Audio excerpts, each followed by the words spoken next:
pledge allegiance to the flag of the United States of America and to the republic for which it stands, one nation, under God, indivisible, with liberty and justice for all. All right, welcome all. Alice, you want to do a roll call for us, please? Dracos, Capitona, Here. Delogli, Here. Smith, Deskin, Here. Vandermeer, Here. Beretta, Here. and Bartleson. Here. Thank you much. Welcome. Yep. All right. Mr. President. Jim will probably be here in a little bit. Brian's on vacation, so. Okay, a couple things before we get into the meat of the meeting is I had asked Lockmaster Walsh to come up here and give us a quick presentation. And one of the things that we're doing at Old Canal Days this year is we're going to give little tours over to lock number 1 on the sanitary shipping canal, not the small I&M canal one, which anybody can walk to anytime, but the big sanitary shipping canal lock, which is very special. You don't get to just go down there. You know, it has some restricted access, and so this is a really great opportunity for residents and visitors to get on the bus at Heritage Village on June 20 and 21st during Old Canal Days, and the bus will take you over to lock number 1, and you'll get to see what it looks like. It's really very fascinating. And so Mr. Walsh agreed to come out here and do a presentation for us to show us a little bit about the importance of that. So come on up. All right, we're going to run through this pretty quick. I know you guys want to get home for the Blackhawks game, don't you? Okay. See, I'm not a hockey fan, so we're staying all night. Yeah. We're going to talk about parkway trees.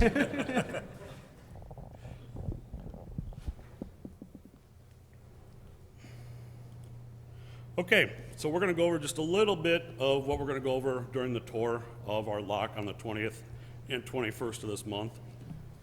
Our lock is actually the second lock number 2 on the Illinois Waterway. The Illinois Waterway is the link that connects the Great Lakes with the Mississippi River. Here's kind of a breakdown of the stair step of water, as we call it. You can see Lockport is number 2 there. T.J. O'Brien is actually number 1 up there on pretty much right up there by south side of Chicago. Then there's also one over by Navy Pier, that's Chicago Harbor Lock. You can see the elevation changes between the Great Lakes and the Mississippi River. In total, the Illinois Waterway drops the water level down 159 feet over the course of 300-something miles. Construction began in 1923, along with 5 other locks on the Illinois Waterway. Illinois actually began the construction. They invested a little over $2 million in construction of the lock. The state, if you can imagine, the state of Illinois suffered some financial troubles, and the federal government in 1930 took over the project when it was already 97% complete. The federal government only spent about $133,000 to finish that lock. Total cost was a little over $2 million for the lock, and it finally opened in 1933 with a total design life of 50 years. We've obviously exceeded that. We've had several rehab projects over the course of the year. The most expensive one would have been in 1989 at a cost of about $22.7 million. There's some inflation. So if you look at what they spent to originally build the lock and then what it cost to rehab it several years later, it's quite a change. Our total lock chamber is 600 foot long, 110 foot wide. We can accommodate up to 9 barges per lockage and a maximum tow size of 15 barges. If we get tows that are larger than 9 barges, we have to break them in half, and we actually lock them in 2 pieces. Hopefully we get a few of those that day of the tours, and some of the tourists could see some of those things. Maximum lift is 42 feet. However, we average about 39 feet on most days. We could fill the large lock chamber in about 22 minutes, and it only takes about 15 minutes to empty it. Here's a little picture that kind of shows how the lock actually works. There's actually no pumps that fill or empty the lock chamber. It's all gravity fed. We have giant culvert valves that we raise with the hydraulic cylinder that open and close the valves, and gravity will actually bring the water in and out of the lock chamber. Here we have it's a time-lapse video we're going to show you. It's a lockage, took place over about an hour and 15 minutes, and you're going to see it in 22 seconds. If I can figure out how to get it to play. You took it at night, though.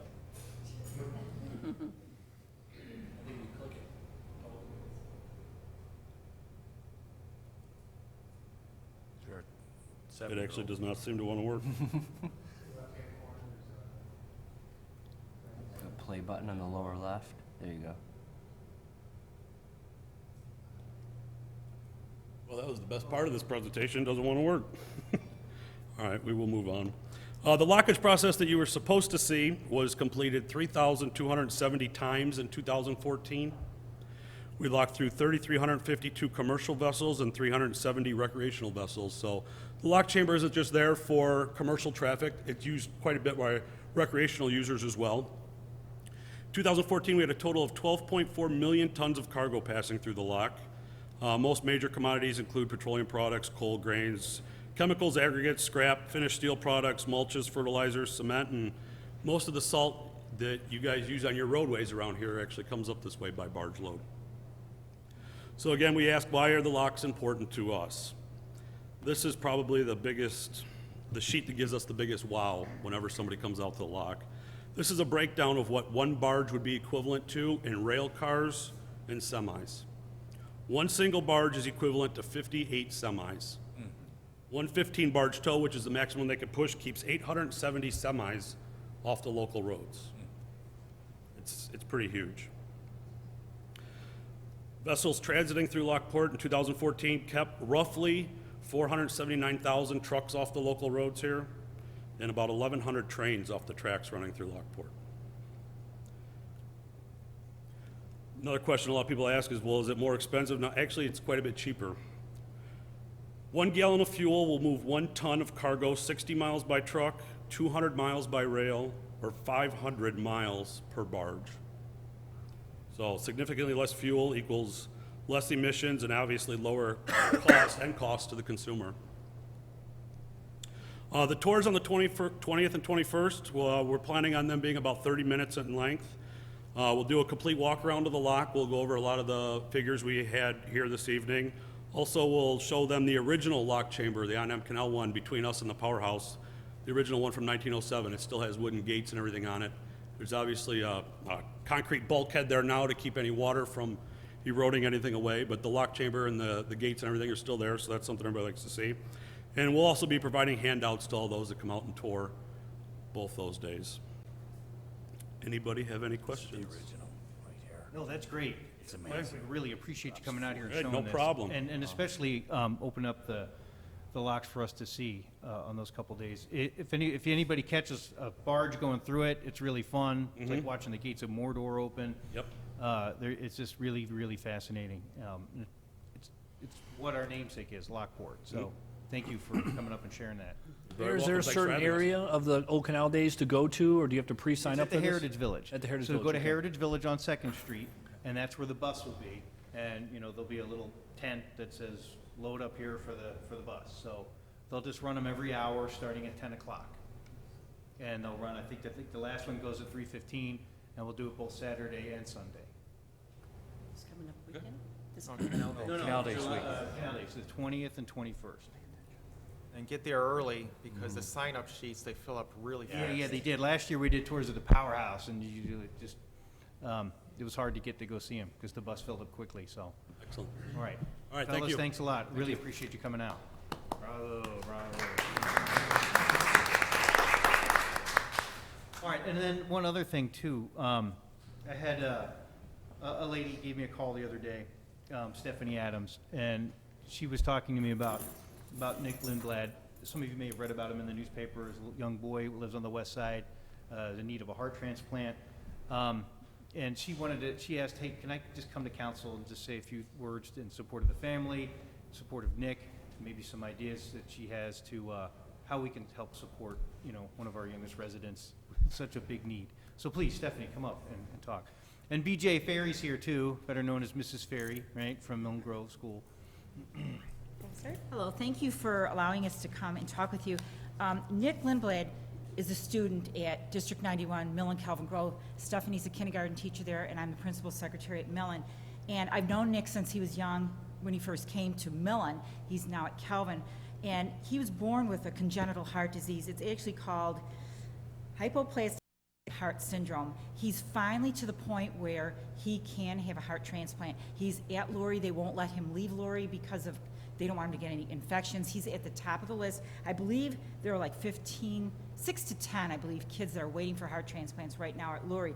But living in Lockport, you know, we're just trying to figure out some ways to help them. Now, myself, I'm treasurer for Lockport Love.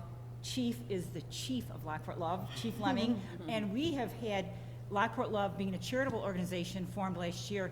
We have helped many families by having fundraisers, and then we in turn help them at the holiday season. And we try to concentrate on families like Nick's family, a father, mother, or child with some sort of a serious illness, or maybe someone who's lost a job. And we were able to help quite a few families, and we hope to help a lot more next holiday season. We have a motorcycle run coming up on the 28th of June. We did help Nick at Christmas, and it was absolutely awesome. We had Santa Claus, we brought Chief Lemming, we had the fire trucks and police cars. We went directly to his home. The kid was absolutely thrilled. We had presents for him, gift certificates. Now, we just had a bowling, an evening bowling thing that we raised some money for Nick.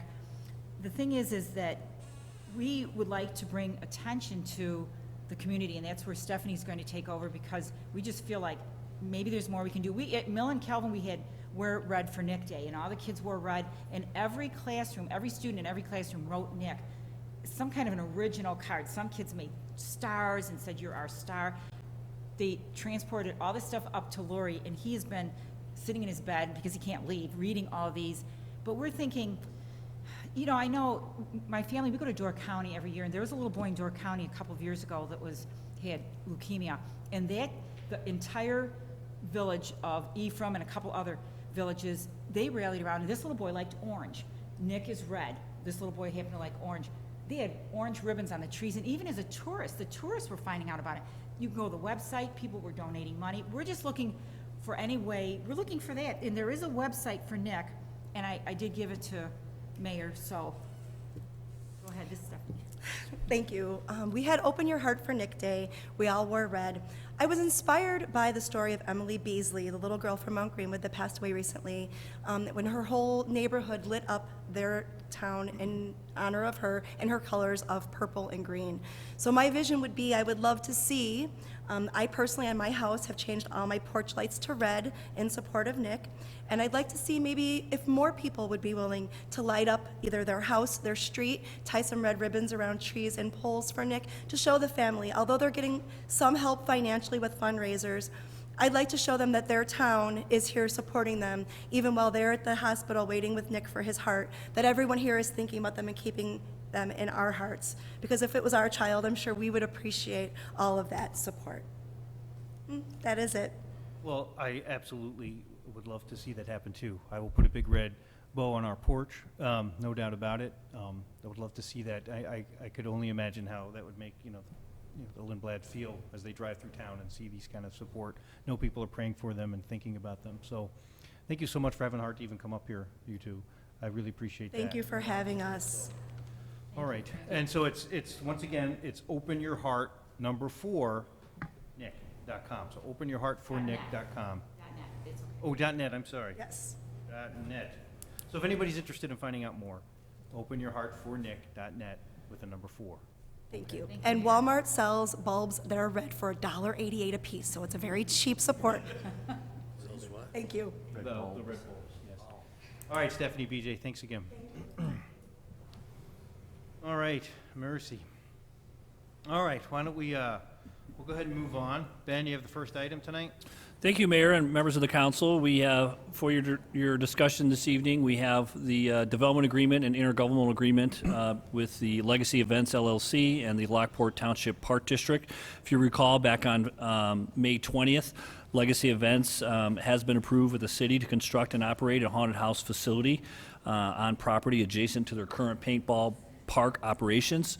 We will show you a very short aerial video of progress down there. I think it's an exciting transition for the property down there. But tonight is about the development agreement for the road improvements. This will ultimately be a partnership between the city and Legacy, and potentially a partnership with the Park District to pay back the cost for these road improvements. The paintball park and Legacy Haunt will be on Park District property, and they'll have a separate agreement with them.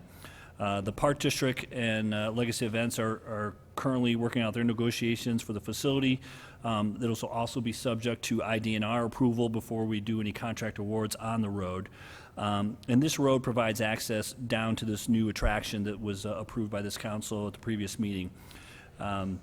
So again, two separate agreements. The first one is a development agreement with the petitioner. I know they're here tonight to take any questions.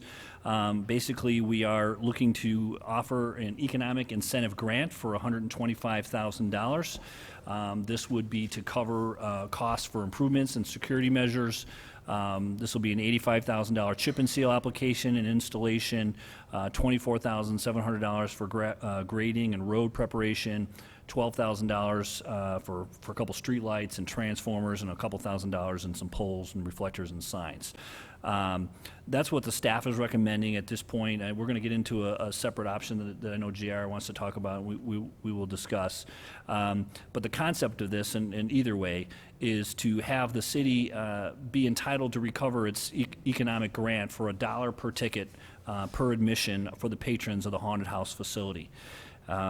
The development agreement is also attached to your packet tonight. It does include things like having them do a traffic study, having a security plan that I know the chief was willing to talk about, and that the city's investment is protected in this development agreement, that not only will we get $1 back per use on the ticket for the haunt, but if that were to fail, Legacy is willing to put $1 tax on their participants at the Legacy paintball. And then if that would ever fail, the Park District in a separate agreement has agreed to cover the investment at 50% from there. So staff feels comfortable moving forward with this. Again, the contract is in your packet. We can go over any part of it that anyone has questions on. Again, we will certainly have them have a traffic study during their peak season so we can evaluate what's going on.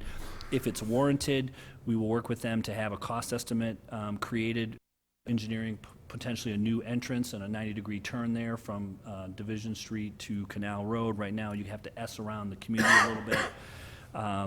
But we feel on this, the first year or two, as their attraction numbers grow, that the current situation and the chip and seal project can take this new volume of traffic for potentially 16 to 20 new dates for the year. I'd like to ask maybe Paul and Chuck to come up and talk a little bit about where we are and show this video that gives you a nice aerial of where things are right now. And then I think we'll have another discussion for another concept on the road for your consideration. All right, sounds good. Hi, Paul Season with Legacy Events. And we'll lead with the aerial. Oh, so this is drone footage of the site that we took. Just kind of pause it here. We're looking south on the building. This is east-west orientation. This is the north-south portion of the office building. And then this is the access point and access road here. It's a little congested right now because we haven't cleared this space out, but this is the parking area here. So I'll kind of start this over, kind of walk you through this. This is a wetland swamp area that we're protecting to the north, and then some vegetation that we were able to save in and around the area. This is actually part of the paintball park here. You'll kind of see some structures here that's a course there where I have them muted. kids like to run around and shoot each other with paintball guns. Mute, sorry. Where's the mute? There you go. There you go. Buzzing like flies. Yeah. So all the vegetation that you see here will stay, save for some of the trees in this area here. These are actually limestone rocks that was buried under this spot here, and that limestone will be used in retaining walls in and around the site, and then as well on the road. A little choppy here. This is the actual gift shop area. This whole portion here is the haunted house portion. So this is where most of the people will walk through and see kind of a unique rock structure that was right there that we left, that we uncovered underneath the slag pile.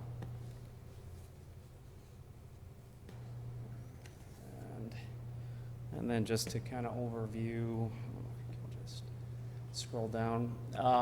This is kind of tiny to see here, but this is the bulk of the Canal Street Road here that we're talking about. Obviously, it doesn't show it going all the way up to Canal Street. This is the future extension, as we talked about, the S-curve in and around Davies. And then this is all of Canal Street down to the site, which we just did an aerial view of. As I mentioned before, this is a haunted house orientation, I&M Canal Road. This is the retaining wall that we talked about. And then this is the portion wall that would be widened all the way up to the southern boundary of Lockport, which is right here. Color view. And I believe you guys have seen most of the haunted house facade here. This was prior, this was just this past winter. This is what the site looked like prior to us doing the development, clearing out this area. Most of the vegetation that grows here is cottonwood, a lot of bush that is buckthorn trees as well, just basically garbage foliage that's in and around this area. Not something you'd want to have in a residential area, of course, but plays really nicely for the haunted house theming. That's it. Okay, thanks, Paul. All right. And so the agreement with Legacy Events is again for the road that would start from where Canal does, away from Division and Davies, all the way down to the entrance you saw on that last slide from Paul, and actually about 50 feet past that, because the fire department had asked that they have an opportunity to do a three-point turn if necessary beyond that. If you want to show that, there you go. So pretty much down to in line with maybe the main entrance on Canal Road, or where you see it a little bit thicker, obviously. So that's the proposal that we have. And again, we're comfortable with the chip and seal process. We feel the economics of it and the risk of, this business and an incentive development grant will work well together. I know JR had made some comments at the last meeting, and we did receive a quote in lieu of doing a chip and seal, that we can actually do basically an asphalt road in lieu of. This would be a 3-inch binder, so it's not our typical road, but I think we would, for the volume of traffic, it would hold up fine. And it was quoted at $268,536. Now, that included about $25,000 for some final grade and compacting, which we were going to do anyway with the other bid. So again, we're looking at an increase of about $150,000 on top of where we are today to get the job done. And I think there can be a case made that, an asphalt road is a better surface. But I think with the CIP program and budgets, the city's not in a position to offer to lend, necessarily gift that money or incentivize that. And we had asked the petitioner if they were willing to spend the additional money for a better road, but they've indicated that they were more comfortable with the chip and seal at this time for cost reasons. But, JR brought this up, and we wanted to bring it to your attention, and it's certainly a possibility. It's just a matter of where does the funding come from. JR, did you want to make a case for it? I just wanted to, I'm not going to make a case for it, but I just wanted to see what the possibilities were. I mean, when I originally heard of Blacktop Road, people were throwing the $1 million around, and I said, well, I know it can be done for a lot less than $1 million. My problem is, I drove down there with the gentleman from PT Faro. We looked at it, and most of his complaints were about the chip and sealing. That he goes, it can be very difficult to do. So I don't know where, if we're going to move forward with that, I would like to know more about who is willing to do it. What if they run into problems? What if it turns into more than $125,000 because they ran into problems? Which it seems like there's a potential to run into some problems down there. I just wanted to see what the other options were. I don't know. I kind of wanted to find out, if we're willing to go $1 a ticket to get the money back, can we go $2 a ticket and make a better road? I just was looking and I want to hear what more options are available to us, I guess. But I just thought $1 million was way over where we wanted to go. But I thought if we can get it down under $300,000, I thought this is something we should consider, and I wanted to hear the story. Yeah, and the original 800 or 900,000 or potentially $1 million was for basically a road construction, where this would be basically grinding the material in place and putting a 3-inch binder down. So it's not quite a full rebuild, but it certainly would be more permanent than a chip and seal. The other thing I wanted to just make a note that while I had the contractor down there, the connection of what I call the C, which is from Canal Road around the corner from Division around to Canal, we got a quote, just a budgetary quote of $20,000 to kind of resurface that section, which I think would be important to do if we can find the money separately, because it's on city property at that point anyway. And, you know, if we had some funding left over in the asphalt resurfacing project funds, that we could maybe get that done before this all happens, that then you have a true connection from the new asphalt from Division Street Bridge, this connection to chip and seal and or asphalt, and so it would be a much more cohesive arrival for these new visitors into the section of Lockport. So we are going to look at that, and I sent the quote to Amy. We're going to get some additional quotes, and we can bring that back at another time. But we weren't suggesting that we put that into the development agreement with the haunt, because again, that's a city road. That's not this canal road that we're talking about is on IDNR property. It's a private road. And so that's why we're offering this incentive as it is, and that we're not adding any liabilities or taking any responsibility for snow plowing or anything like that. There's also an agreement in your packet with the Park District that clarifies that, and that they are also basically giving up their right to some ticket money to wait until the city has paid back their development incentive grant. So both those agreements are before you tonight. We would be seeking approval for those on June 17th, unless you wanted to, you know, consider another option. Well, so my question is this. Paul, you've looked at this quote and you are familiar with this road thing. I mean, because we're, at the moment, willing to do this 150. It's not really a grant, it's basically a loan. $125,000 incentive grant, yeah. And so, you know, and I'm okay with that. But like as JR says, if there's cost overruns, I mean, are you guys comfortable enough with this quote that you're not anticipating that? Because if suddenly it ends up being 225, I don't see it coming back to council for that. How is that going to work out? Agreed. Right if now, there's in the overruns? development agreement, it states that we would put in 125 and contract to do this. It does show that any cost required beyond that would be on Legacy. You know, and I guess legally, you know, where do we go from there if they get into halfway of it and it ends up being a lot more? But we had several companies quote this, and both felt confident that they could pull this off. It's basically a rural road, and you can, when we were down there with the other contractor in regards to asphalt, you could tell there was existing deteriorating old chip and seal and or old asphalt at one time, and these are probably 20 years old.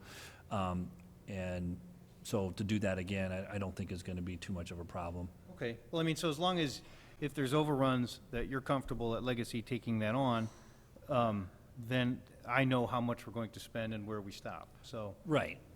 And Mayor, I'm comfortable, given that the city's had a couple of quotes on this and they're relatively comparable. I mean, obviously, we may be tight to that 125,000. I wouldn't anticipate we would, you know, get to a point that it's going to become problematic for us. If there is, then those, you know, whoever knows, they're going to probably have some responsibility in that. You know, if they hand us a quote for 85,000 and, you know, they're trying to charge 200,000, you know, that's an issue.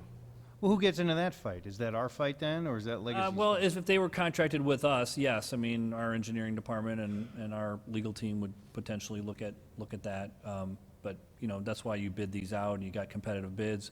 Remember that the 125,000 includes money for lighting and reflectors and things too. So the actual chip and seal process is only about $85,000, and it's about 25 grand for some grading and materials, so that when they do the chip and seal, they have a better surface to adhere to. So, yeah, I mean, this is done regularly in rural roads, and it's a process that's proven that will last a certain amount of time. That part is debatable, depending on volume of traffic and weather. But we're pretty confident this is going to last 5-7 years. And at that point, there is nothing in this document that adheres us to doing something in the future. If it deteriorates in 4.5 years, that we will have to work together to look at other options in the future going forward after this incentive loan is paid back. And if, like I say, if you guys decide to put your own, a full-blown road in one day, you don't have to rip, chip, and seal out, right? Can you grind it down and place? The bid that we had from the contractor with the asphalt before said he was just gonna, what they call grind and leave in place. And so, yes, you can utilize the material that's there. So the improvement we're doing today could potentially make it a little easier for, a future, company to do something. Okay. I have a question. Sure. I'm in agreement with JR, when if we're gonna do it, let's do it right. Which of course doubles the cost. Are you comfortable with doubling the head tax to $2? I would be, yes, absolutely. I think the problem that we ran into is because we're on such a tight budget from a startup perspective. We didn't have anything to contribute really into the road, certainly on a go-forward basis. If it got us a better road that we were, had better confidence in, yes, we would be comfortable with that. Okay, so that being said, and I suspected you were gonna say yes, then shouldn't we maybe just have something in 2 weeks that we could look at with the $2 and I guess I'm saying, should we table this thought without tabling it and not really bring it up for a vote in the first week in July, first meeting in July, but maybe the second week in July, so we can better crunch these numbers, because in my opinion, we don't need the road until October. So to wait another 2 weeks, We do have time. This would be something that we could certainly crunch some different numbers and talk to Paul about additional taxes that they're willing to do, and we'd have to talk to the Park District. We'd probably have to get additional conversations with the IDNR to see if they would accept an asphalt surface. I guess I wasn't ready to think of additional tax to handle it. I'd have to talk to Finance and CIP, and, remember that we are pulling funds from our reserves basically to be paid back for this, so we do have a good amount of reserves, but it's not a huge amount, but it's another $150,000. It's significant. All right, so why don't, Amy, I I guess believe Amy has something to say. Yeah. oh, I'm sorry, Amy. Amy's there. Yeah. The expert. I just want to make a comment. The $300,000 for the 3 inches of binder does not include any surface and does not include any base course. So in my opinion, 3 inches of binder is not going to last much longer than the chip and seal. So, Darren says if we're going to do it, we should do it right. To do it right, it's going to cost a lot more than $300,000 because that road has no base. Okay. So, that's just my opinion. I Right. mean, we can go and get quotes for, resurfacing and stuff, but to do it right, where it's going to last more than 5 years, it's going to cost more than $300,000. Okay. I mean, personally, I've been partial to, if you guys are comfortable with a chip and seal road, then I'm comfortable with it. And if you feel like it can be ground down some time in the future as a base for a full-blown road, if that's what it comes down to, you guys are wildly successful, then that's great. It's not like you got to rip all that material out and throw it in a dumpster somewhere. What's your opinion on that, Amy? Is that, I think that if at some point in the future that we decide to make a full-blown road out there, it probably will all have to be removed. okay, so it's not that you just chip it up in place and, No, because there's no base, there's no stone base to that road. And so Okay. as well as I do, when you reconstruct a road, everything has to go, and you have to go in with all new stone base. okay. And, maybe some of that material could be salvaged, but when we milled out your road that we just constructed, on 10th and Jefferson Street, we didn't salvage any of that material and use it as the base. Okay. So, Okay. Well, I mean, it really comes down to, if, I don't have a problem doing this chip and seal road. If you feel like it's gonna get you going over at Legacy and that makes this thing happen, and you know that it's it's your responsibility from here on out, after it gets kickstarted. I think it'd be a great asset in the community, and, you know, so I'm for it. As long as you're comfortable with chip and seal, then I truly am. I mean, I don't, if it's gonna end up being $500,000 after you do the other parts of it, then, yeah, that's getting in the uncomfortable zone for me as on the council to fund that, but, Yeah, I think it's just risk reward. Obviously, if you have a comparable surface with a 3-inch, there's not a significant difference. I mean, Legacy's comfortable. We understand, you know, we're asking the city to help, so we want to minimize the risk to the city. So we're comfortable with the chip and seal, provided that there isn't, you know, there isn't a night and day difference between the 3-inch asphalt and the chip and seal. well, in light of Amy's testimony, do you guys still feel like you want to do a further study for that then? I don't think there's a need based No, on. I'm comfortable with the chip and seal. Okay, JR? I'm good. Okay. All right, so, any other discussion, or is this something we can put on a, We'll have this for your vote on June 17th. I just wanted to bring up just a couple other conditions in the development agreement. We did talk about them participating with a traffic study. There were some questions about hours of operations and dates. I don't know if you want to reiterate some of those for the records. I think we talked about those at planning and zoning, but we didn't necessarily talk about them today. Briefly, the license agreement with the Park District will mandate their approval on the days of operation. We will be typically Friday, Saturday, Sunday, a couple Thursdays, and you're looking at about 7 p.m. to about 11 p.m. Yeah. and Chief, can you talk a little bit about how you feel like you can deal with traffic down there? I met with Paul today, as a matter of fact, and we talked about his safety plan, the traffic, and there was comments, I believe, at the last council meeting about people driving in the residential area there. So I think we came up with a pretty good plan. We'll start out with Public Works putting barriers up right there when you turn off Davie Road into the park that will say local residents only. So the Public Works would start doing that, and maybe after that, if that was a successful route, that Paul, they would do their own signs and place them out there every time the park was open. We talked about traffic. We talked about staffing the park as well, and they're going to start out with 1 police officer from the Park District inside the park, and then a Lockport officer at Division and State Street as well for traffic control.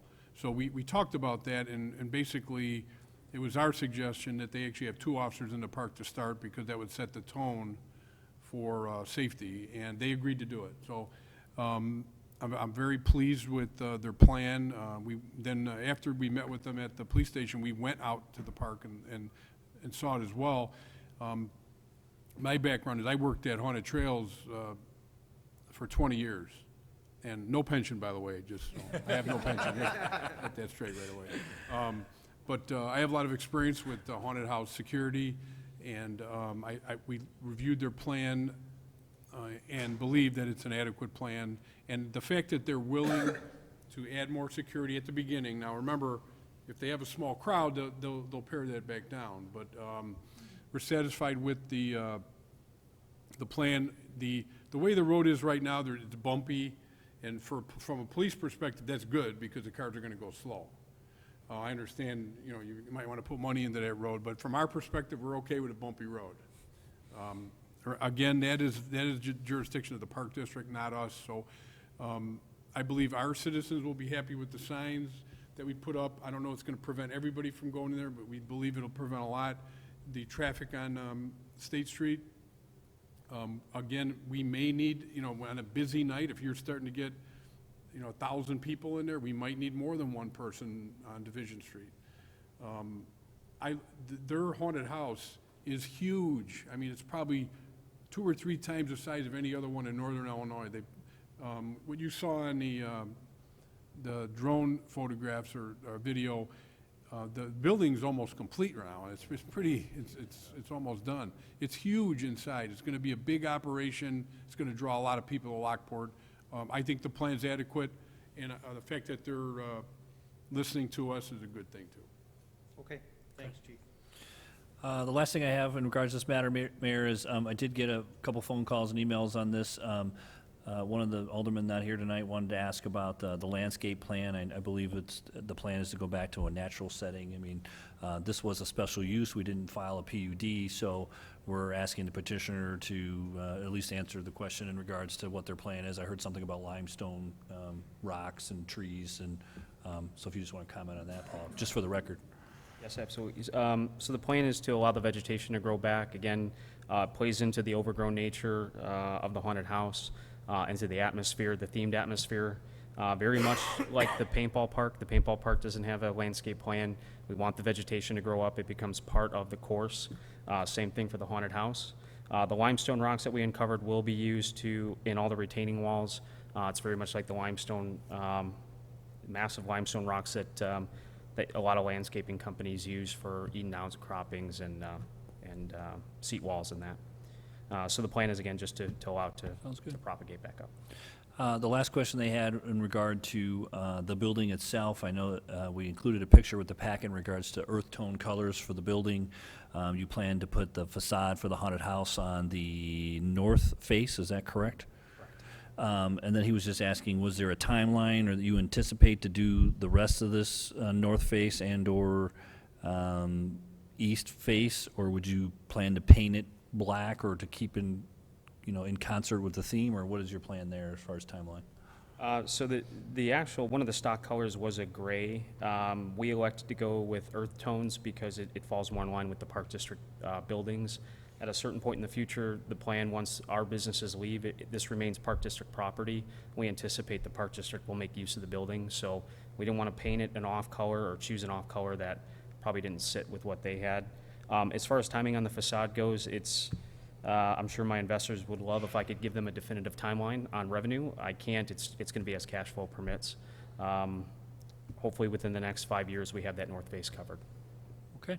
Are you leasing the building then from the Park District? Is that how it's set up? No, we actually own the building on licensed property. Okay. All right, anything else? All right, so something we could put on a consent agenda? Is that an issue? I don't know if it's okay with you. All right, Sure. let's do that. Thank you. All right, thanks, crew.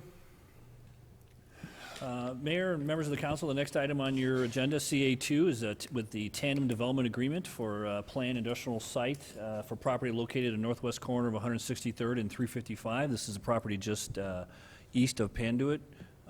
Pam, maybe if you would get rid of the haunted house on the slide for me, or can somebody jump up there? We do have the petitioners here. They'll certainly be available for questions. Tandem Development, if you recall, had come to the May 20th meeting as well. The council had discussed the planning and zoning and the use. This today, for June 3rd meeting, will be the development agreement.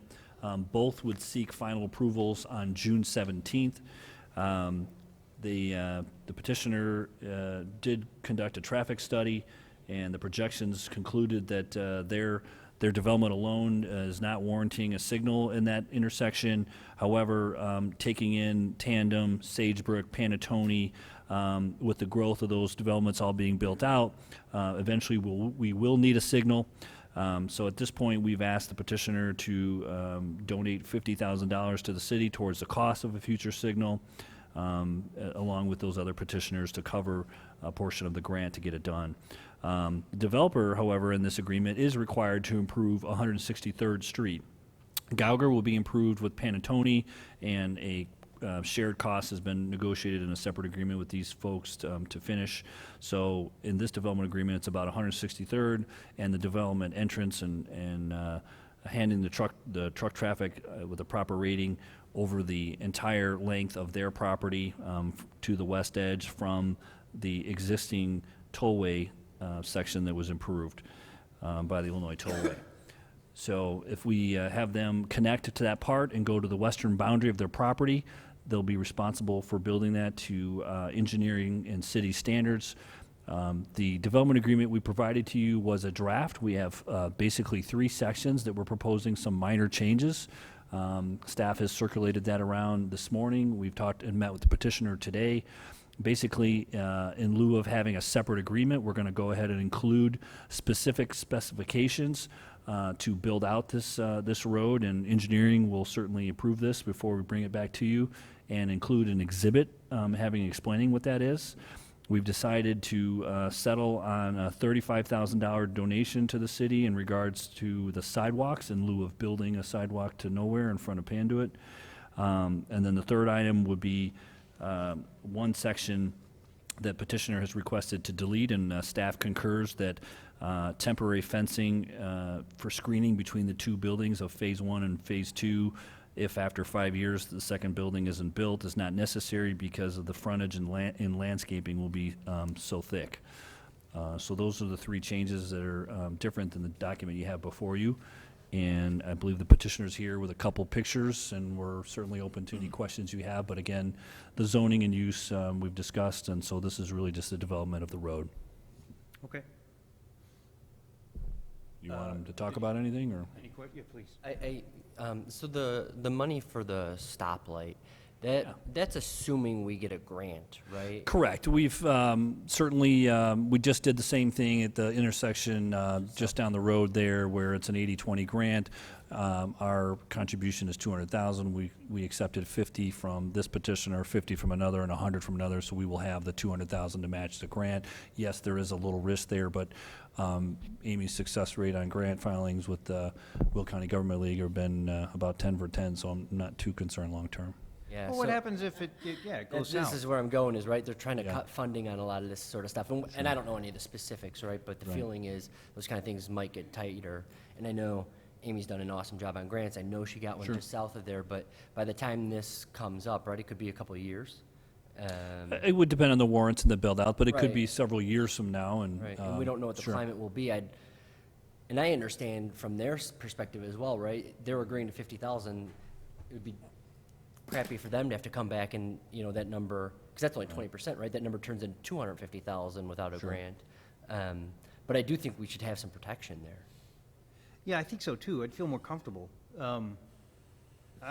20% is what it is, whatever we're paying, whatever 20% of the number is what we need to agree to, not $50,000. But because you're right, I don't want to get stuck with that bill if all options for Amy can get a grant if the money's there. We know that. But if the money's not there, you can't squeeze a turnip. So blood out of a turnip. So that's my Are we looking to potentially add language in that if a grant is not achievable, then they would be on the hook for more money at a later date, or how do you? It's We'll certainly have to 20%. negotiate with them. Yeah. If that's what their pay is, I mean, unless you guys could think differently on this, but to me, Your pay 20% actually is. a quarter of it, right? We're just assuming that we're only going to have to pay 20% of the stoplight because I 80 see. will be covered by a grant, right? Because they're paying a quarter of total cost.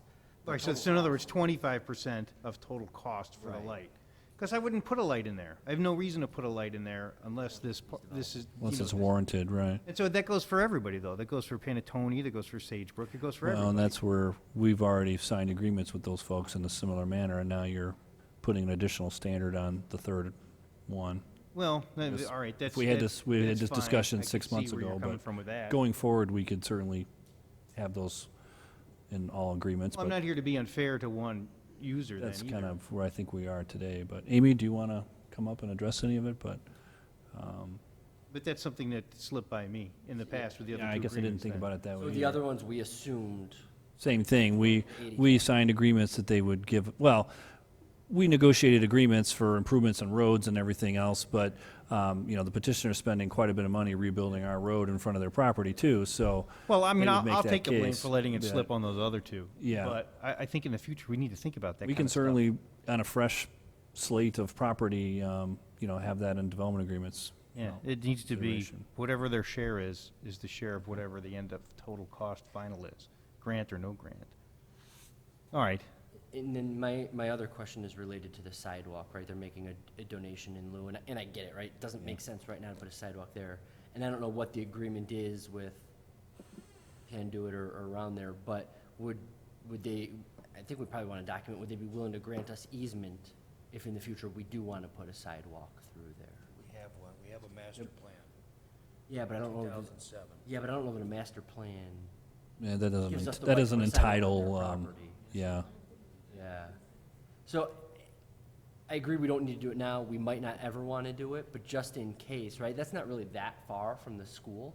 I know there's really nobody who lives east of there that would probably walk to the school, but it's an area that we might eventually want some sort of sidewalk or bike path. I think bike path might even So be more likely. a text amendment, an easement authority, you know, I can't speak for Paul if you want to come up, Paul, but we could certainly add some language to the agreement that as long as they don't have an expense with it, I think they would probably agree to it. That's what I'm asking, right? I'm not asking to charge in the them right of for way? it. Yeah. I don't think we'd have a problem with that. And then I'd like to see that language thrown in. Again, And I'm not no sure it's extra even, cost Pam to makes a them, good but- point too. I'm not even sure it's necessary. We can confer with engineering and everything, but, you know, we will have right-of-way out there too that you potentially could put a sidewalk or a path into right-of-way. Okay, yeah, I don't know if that's the same thing or not. I just want to make sure that we've got. If that we want to clearance. later, we have the right to put a sidewalk in. I don't think we could ever go wrong with putting a sidewalk. People do like to have Sure. sidewalks that they can. Yeah, there's a prevailing theory of, whatever. and this goes back way before my time here in Lockport, do you have developers build these in no matter what, where they are, so that later you are able to fill in easier? But that also gives you an unfinished look throughout the town where, at least if it's all grass, it may look more naturalized. You know, it is entirely a policy decision. Right now, we've allowed developers to give fees in lieu of for bike paths and sidewalks, so this is certainly within the realm of what we've been doing. But going forward, we can certainly make that determination and change direction on anything you want to do. The only rub I see with putting a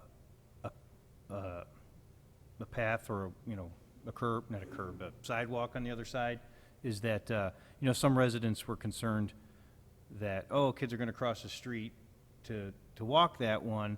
Why don't you put it on our side?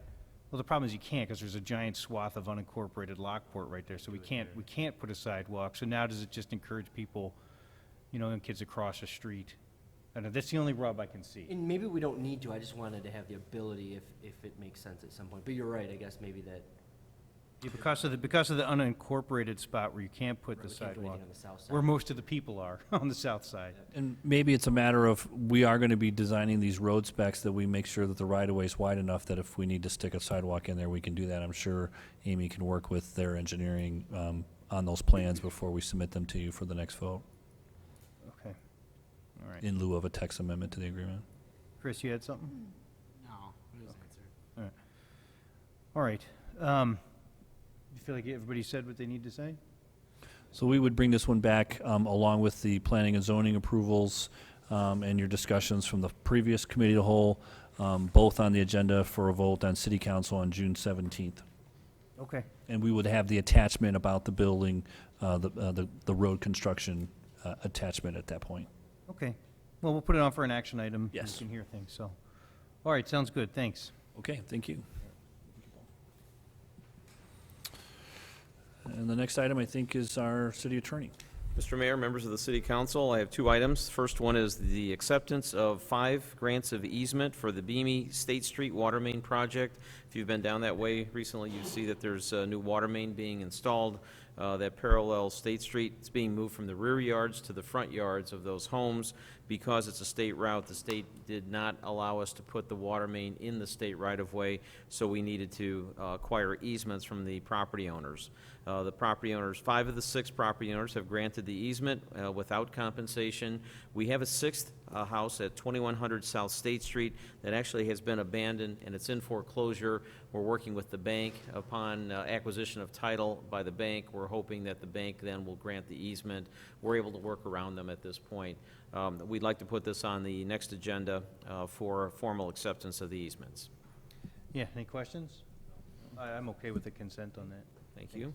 And the second item I have is an informational item dealing with the Creekside Estates South Phase 2 subdivision. It's a 16-lot subdivision that is development-ready, fully entitled. All approvals are in place. This is under a 2007 annexation agreement. A couple of months ago, we received a written request from the developer asking to establish a separate HOA, homeowners association, for the 16-lot subdivision. The other part of Creekside Estates South was contacted asking to see if they had any objection to this. They said they did not. This subdivision, the 16-lot subdivision, has been engineered separately from the original, the first subdivision, and can operate on its own. The original annexation agreement that goes back a few years required a single HOA to be established. Based on the fact that we have a request coming from the current developer and no objection in writing from the existing HOA, I'm bringing it to you as an informational item and recommending that we deem that the creation of a second HOA is substantial compliance with the annexation agreement, and that it would not require a formal amendment of the annexation agreement. As you know, to formally amend an annexation agreement, it's a 2 or 3 month process. This developer would like to get going this summer with construction and sale and construction of homes. Basically, from my review of the agreement, the intent was making sure there's an HOA in place and making sure the covenants are consistent. I did review the covenants for the proposed 16-lot subdivision, and they are almost identical, very consistent as far as size of home, all the other restrictions that we imposed on the first phase.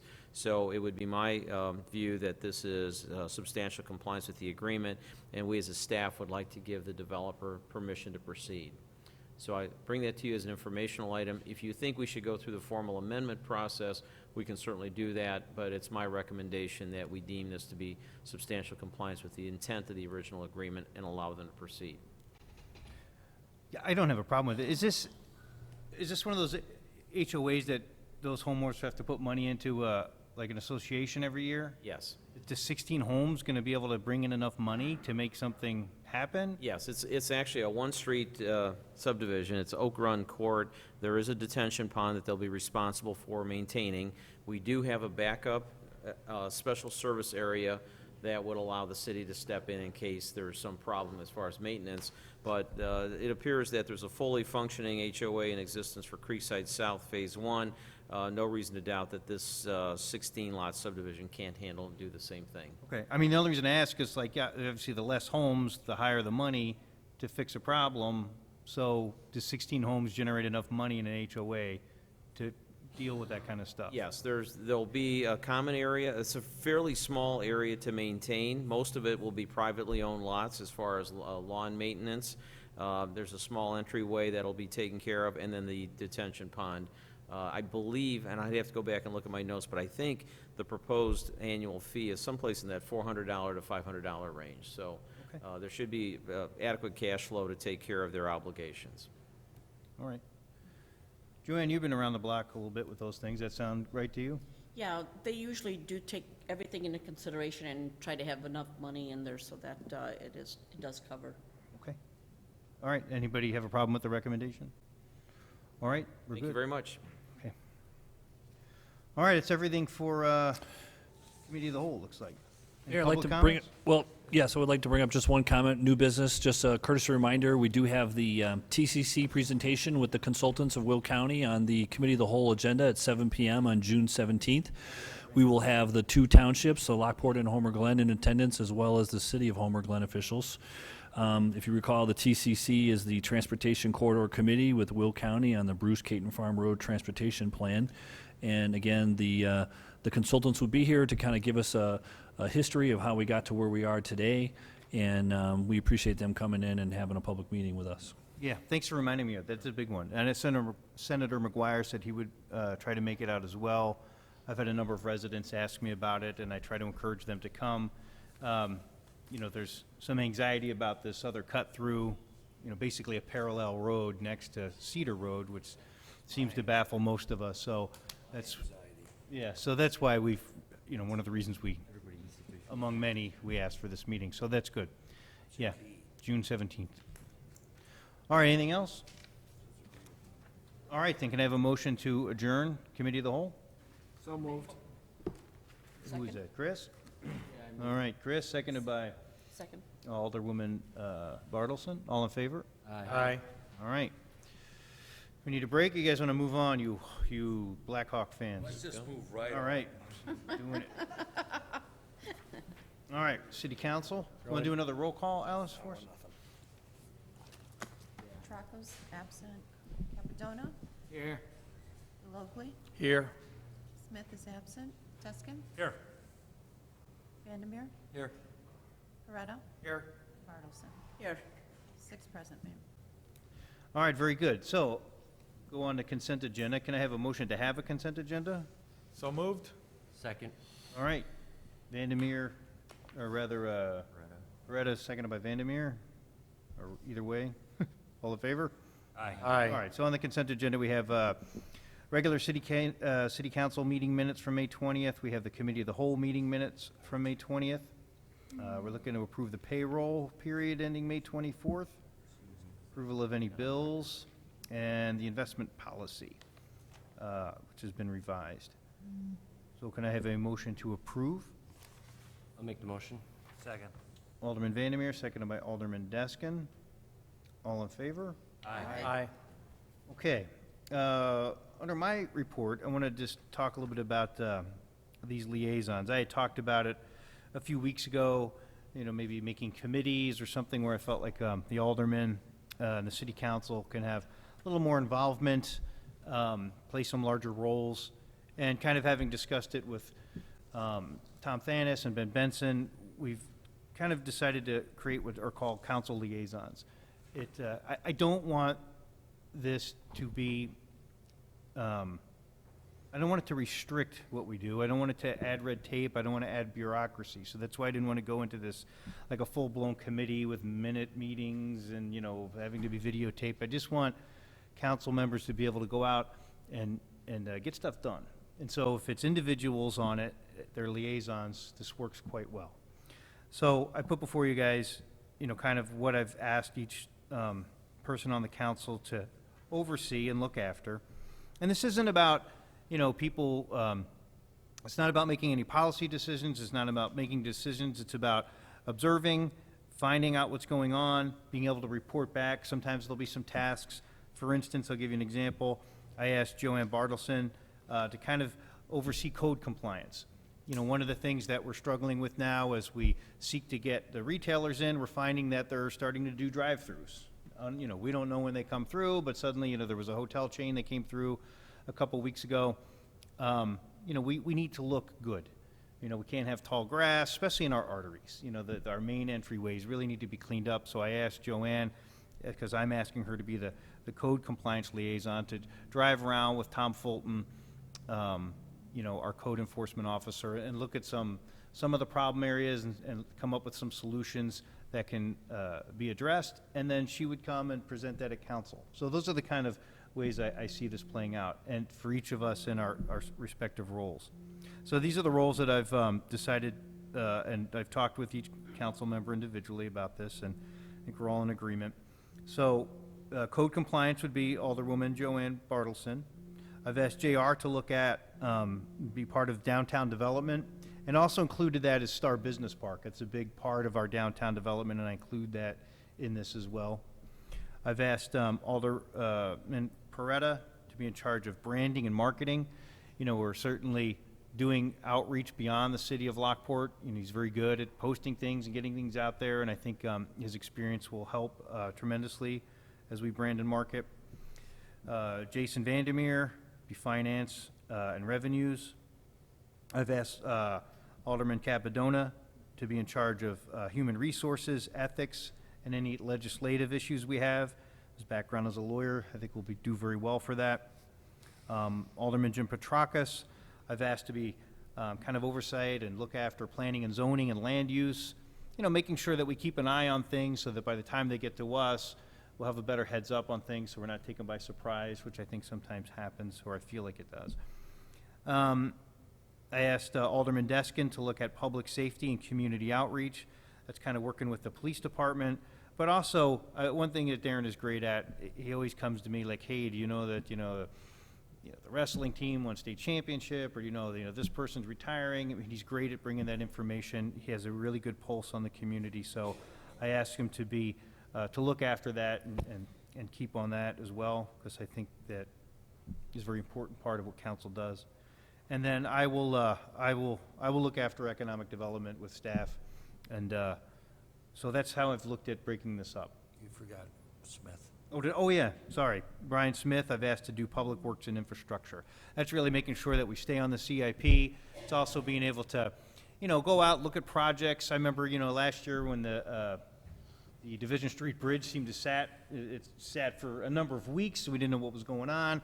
That's the kind of stuff like, Brian, I want you to be familiar with every project that's going on. Do a drive-by once a week, see where it's at. If you see things are stalled, give me a call, give Amy a call. It just helps have another set of eyes on the problem. So I know staff might be anxious about some of these things, but I think it's not meant to be intrusive or restricting of your jobs. It's just meant to help keep me informed and also each other on the council better informed about what's going on. Yeah, thank you, Mayor. I did send out a memo to staff earlier today, just kind of sharing this, and that, again, this is an opportunity for them as staff to reach out to individual council members and get some buy-in from the council and selling their initiatives to the group, that they are still to follow our same process and procedures in dealing with myself, and as we get things with initiative and momentum for approval, that this allows us another road of dialogue from the individual council members that I think want to be involved and have a particular thing that they have specialties in. So I think it'll work great. Okay. I forgot. Darren Deskin's personally assigned to Tom Thanis to follow him 24/7. All right.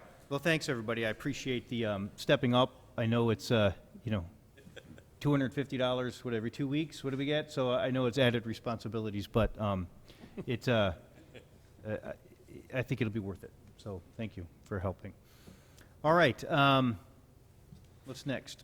I believe I have a request for collective bargaining this evening. Is that something we need to actually approve then? Oh, I guess we do need, we put it on. Oh, as I'm an sorry, action yes, item. thank you. Yeah, We so can I can- have a motion to approve these liaisons as presented? So moved. Alderman Deskin, Second.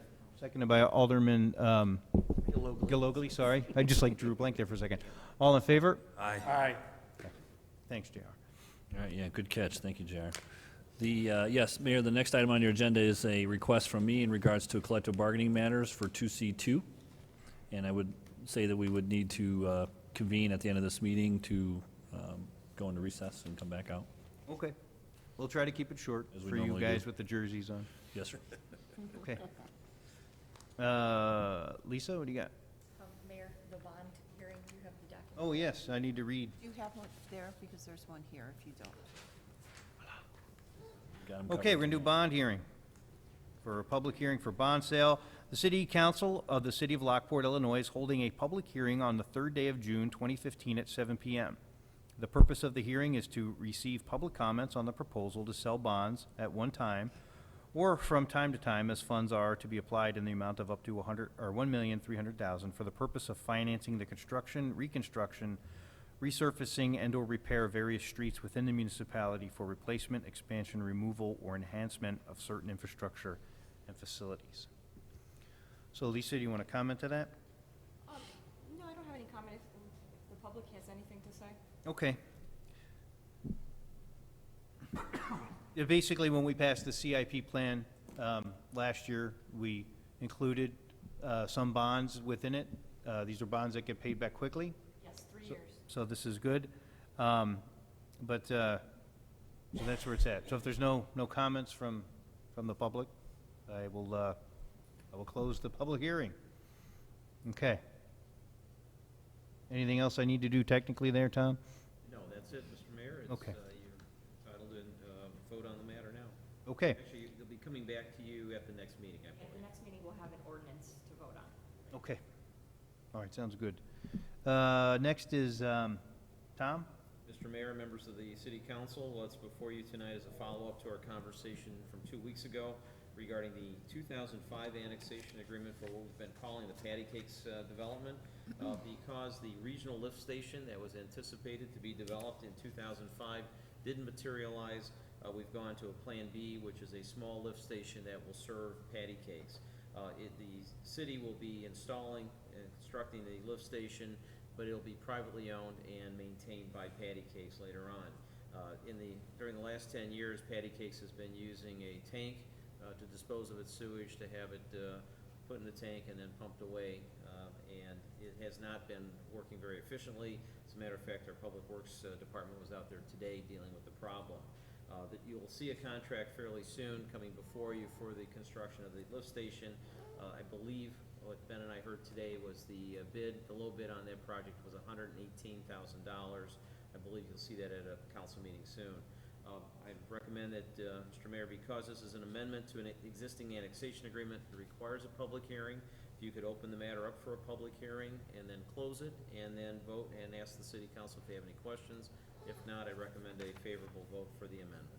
Okay, so I will open up a public hearing for comments, if anyone has any concerns or on this particular agreement. Anybody? Anybody? Okay.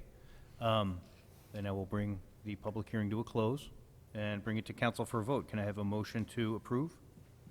So moved. Second. All right, we get Alderman Capadona, seconded by Alderman Deskin. Any concerns or thoughts up here? I just want to make a comment. I will abstain from voting. My company does sell pumps into the water, wastewater, and I don't really know, you know, who they're using for this, so I'll abstain from voting on this. Sounds good. So then can I have just a roll call then? Yes. Bartleson? Yes? Beretta? Yes. Deskin? Yes. Gilogly? Yes. And Capadona? Yes. Do I need to vote on that one, just in case? We Okay. need 6 yes votes. Yep, then I will vote in the affirmative. Okay, thank you.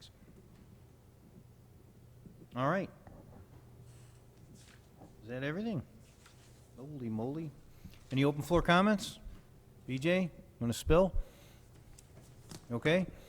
All right.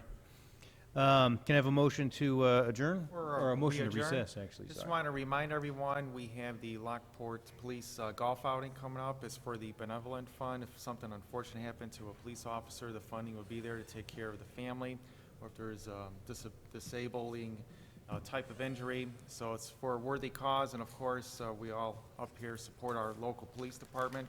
Thank you for all you do, for providing the safety to all of our residents. Myself, Darren, and Ben, we participated in the First Responders Walk that took place this past Saturday, so that was something that was very beneficial. I think the rain kept some people away, or at least the threat of rain kept it away, so I look forward to a very robust turnout in the years to come. Thank you. I think Mark from the Iron Horse organized it and provided a meal afterward. I just wanted to mention that. Yeah, Mark at Iron Horse has just been tremendous part of the community, so absolutely. Absolutely. When is the police golf outing? What date is it? Oh, Thursday, June 25th, if I have that date correct. I believe tee-off is at 9 a.m., Broken Arrow Golf Course. Thanks, Alice. And then one final note, congratulations to all the Girl Scout girls who are now bridging. They're bridging today. Unfortunately, I missed my daughter bridging, so the girls going from like daisies to brownies and brownies to junior scouts, they're doing that tonight. So congratulations to all those girls in the city of Lockport. Very good. All right, thanks, Bob. All right, I have a motion to recess to go into executive session. Make a motion? Second. Alderman Bartleson, seconded by Alderman Vandermeer. All in favor? Aye. All right, we'll take 5 to get set up. Okay, right now. Mr. Mayor, members of the